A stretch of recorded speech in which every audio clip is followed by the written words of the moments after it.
Un petit tour dans ma cuisine, bonjour et bienvenue. À la recherche de ma recette de pain sans gluten, j'expérimente et je nourris mon site Expérience culinaire. Aujourd'hui, je vous montre ma première expérience de pain de patates douces, sorgho et épeautre.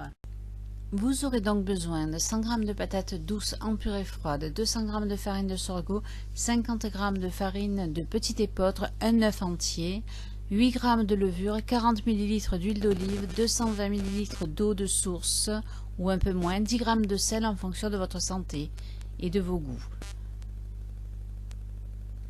Tout placer dans votre batteur en commençant par les liquides, l'œuf, la levure. Vous commencez à mixer. Et ensuite, vous ajoutez le sel et les farines. La pâte doit rester crémeuse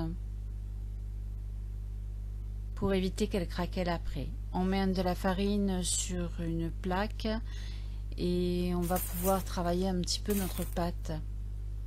Faire quelques replis avec une spatule en bois ou en plastique ou un coupe-pâte. La pâte est très collante. J'ai eu d'ailleurs pas mal de doutes. C'est pour ça que j'ai expérimenté la cuisson dans deux modes différents. Dans un moule en silicone et dans un moule en terre avec du papier sulfurisé. Alors, vu mon doute, j'ai parsemé les plats de persil au cas où ce serait un cake. Alors vous allez, pour la cuisson, c'est 25 minutes à four préchauffé à 160 degrés. Voilà pour le premier. Voilà pour le second. Et hop, un sur l'autre, c'est beaucoup plus joli. Joli dehors, joli dedans. C'était ma seconde tentative de pain sans gluten. C'est pas si simple que ça. Voilà ma dernière tentative.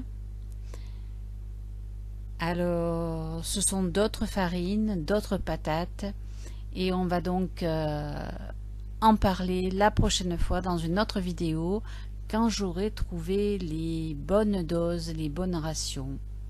Vous aimez mes vidéos? Merci de partager. Un petit tour à ma cuisine. Merci de votre visite.